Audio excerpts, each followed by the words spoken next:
I am Samantha Shorkey. I'm a vegan bikini competitor, and this is my story.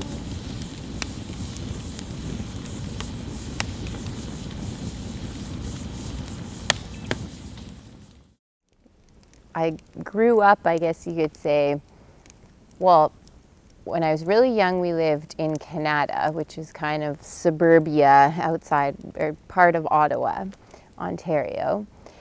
And when I was 10, we moved out here to the country. But we built a house on the property where our cabin was growing up.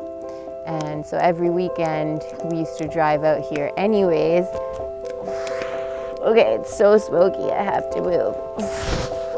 Fuck.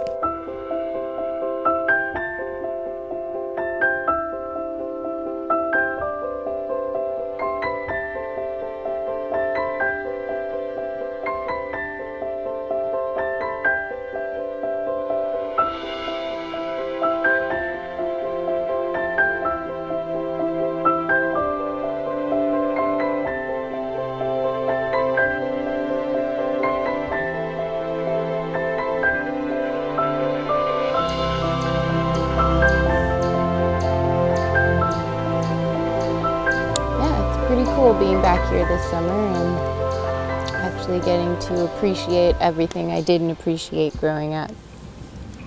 Ooh. First memory as a child. Yeah, good question.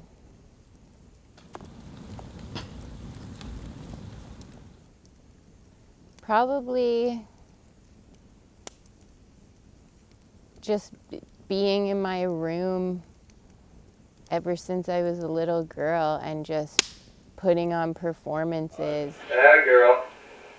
Then look at the camera, okay? Yeah. All right, I'll leave and you can talk, okay? Okay. But don't forget to look at the camera.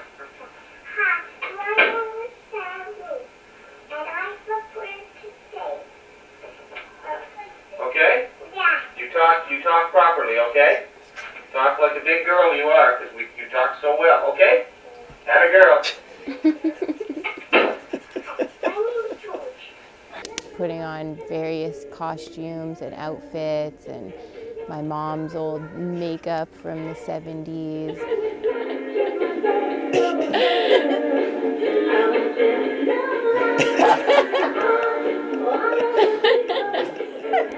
Songs, dances, little theater routines, and that was just always something that I did as a kid. Well, I'd always been brought up to love animals, and my mom is my hero.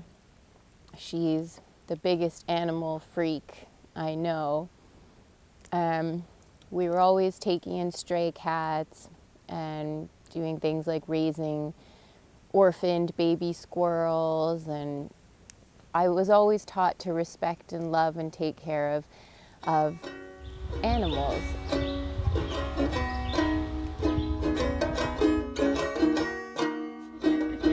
Welcome to my crib, MTV. Everyone keeps saying, you're 32 years old, why are you staying with your parents this summer? Well, it's pretty sweet. Here are the doll versions of my parents that I made one for every one of my family members a couple Christmases ago. And then, when was it? Last year, they surprised me with one of me. So now our entire family has a doll version of ourselves. And here is the Plant Built team calendar right here, my team. And I think it's so funny. This is where my dad reads the paper every night. How about the family portrait at the top there, Sam? Stones and sled. Portrait of my parents that I did. The mind that knows itself has a mind to serve the other, but we run back. Oh, God. Scratching at the door. Scratching at the door.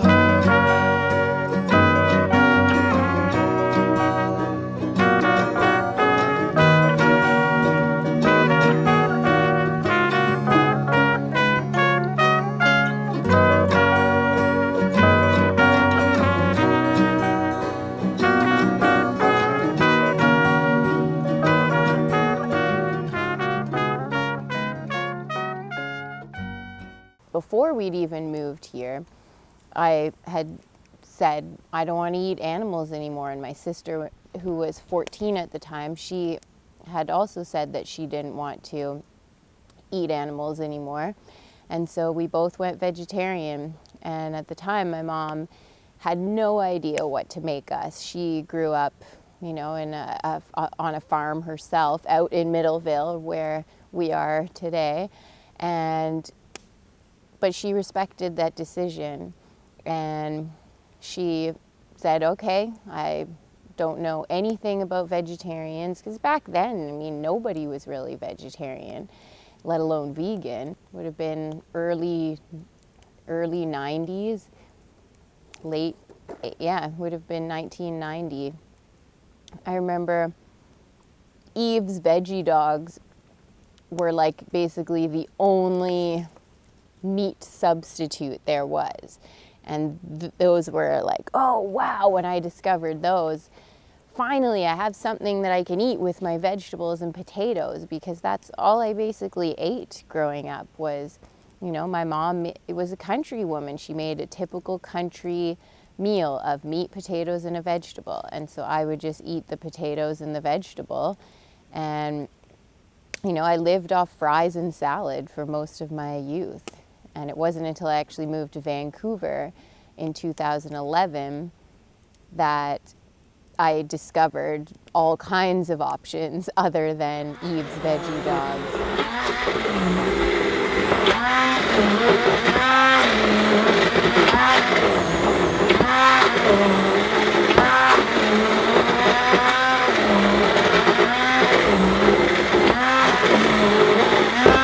Just making my protein pancakes with Nature's Food vanilla protein powder, which is brown rice based, which I find brown rice protein to be the best for bloating and farting like you would not believe. So, and that's not just me, that's many vegans that I hear from say this. Bloating and farting, bloating and farting, bloating and farting. So this wheat meat, I boiled the seitan and then I battered it in nutritional yeast and parsley. Let's see what you think. Okay, let's give this a go.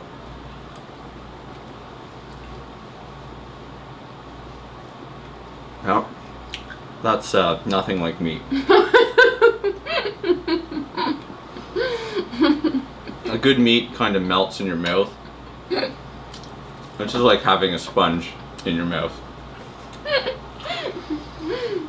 It's pure gluten. It tastes okay though. It's not bad. Basically, right before I went vegan, I actually became pretty passionate about bodybuilding. And that was because I was madly in love with a guy who was a total meathead.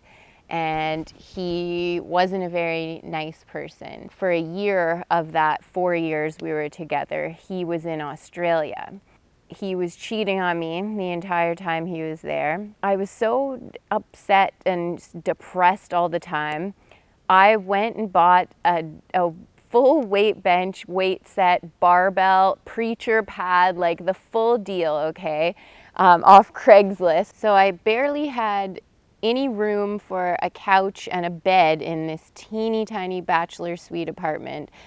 Every time I would talk to him on the phone and he would be a total prick, I would get off the phone and just hammer the weights and bawl my eyes out. I'd put on Godsmack, I stand alone, and just like sit there friggin' hammering the weights, and that was how I dealt with my pain and heartache.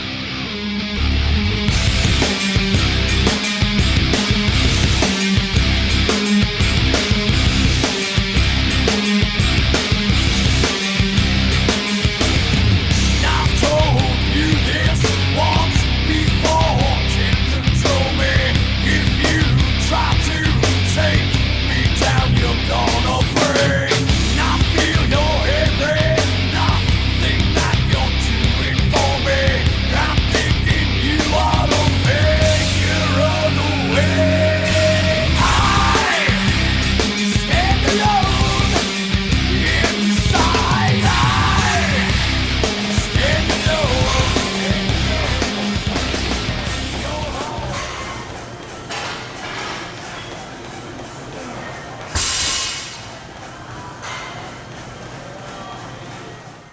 I just one day was like, you know what?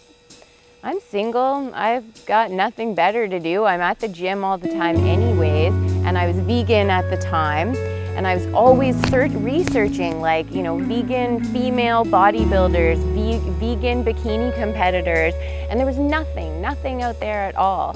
And so I said, all right, I'm gonna test this out. I'm gonna do this for myself. I actually thought, you know, I think I maybe have a pretty good chance at this. And I'd been in contact with a pretty well-known vegan sport nutrition company. And I said, you know, hey, if my friends and I drive to this competition 16 hours away in northern BC called Fort St. John, you know, would you sponsor me for the road trip? And, you know, we could make a little adventure out of it and see how it goes.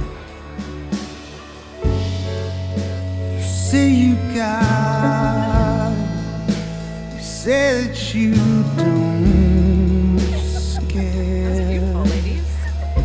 Just at a Called truck it stop. Jack on the Beanstalk, a vegan bodybuilding adventure, and we had a minivan with like decals of me flexing with vegetables in my hands on the side of the minivan, and we had all these protein bars and protein pack samples, and stopped in all these like teeny tiny little rural towns along the way. How this ends.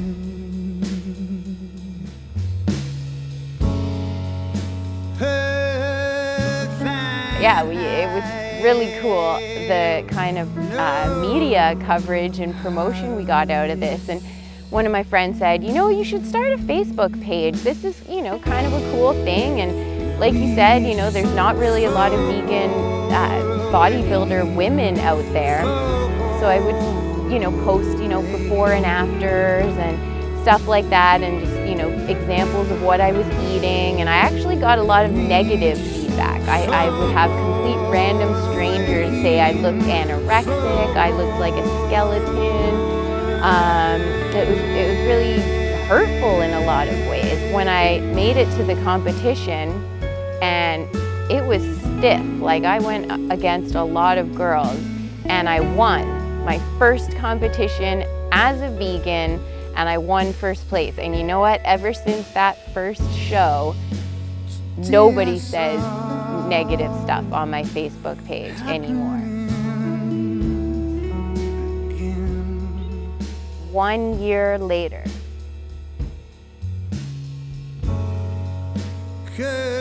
I competed with my team, which is the biggest and basically only vegan bodybuilding team in the world, Team Plant Built. Competed with them in Austin, Texas at the Naturally Fit Super Show, which was put on by the World Naturals Bodybuilding Federation. Naturally Fit Super Show bikini overall winner is number 96, Samantha Shortman. And that made me the first ever World Naturals Bikini Pro who was vegan. And that was really cool. And that definitely was one of the coolest things I've ever accomplished. I do often wonder, you know, I would never want to give him credit for anything, but yeah, I guess you could say that if I hadn't been with such an asshole for so long, I probably never would have given competing a shot. We just fall. Everything happens for a reason.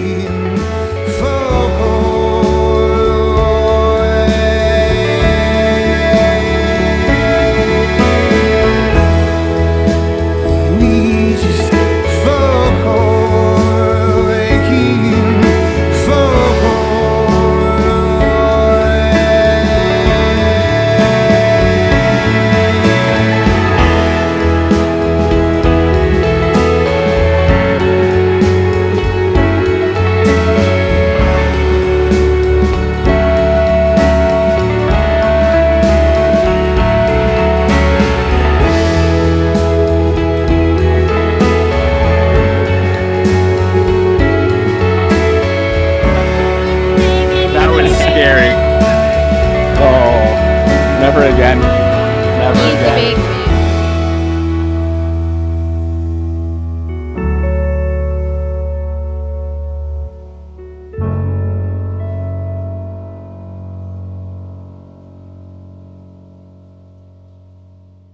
As empowering as it can be in a lot of ways, it can also be soul destroying, and it can be, you know, a really negative, have a really negative impact on how you see your body. When I did provincial championships in 2014, the judges told me that I did not place because my legs were too thick. To this day, I'm always, you know, analyzing my thighs and, you know, oh, like, well, my thick legs, my thick thighs, and that's sick. Men and women who get into competing, they get so completely absorbed with, you know, winning that $5 plastic trophy, going to great lengths to completely destroy their health, their mental sanity. And, you know, I felt sorry for myself. And then, you know, you have to kind of say, well, this is all self-inflicted. I'm doing this to myself. I'm choosing to do this. And it was funny because it's such a, like, it messes with your mind so much. That's why I don't really plan, I don't have any plans to compete ever again. I get girls who've suffered from eating disorders and major body dysmorphia, body image issues, contact me and they want to be my client. And I will not take those girls on, and I flat out tell them, this is not the sport for you. Get out, don't even consider this. And as soon as I think for 1 second that they do have an eating disorder or former eating disorder, I fire them as a client.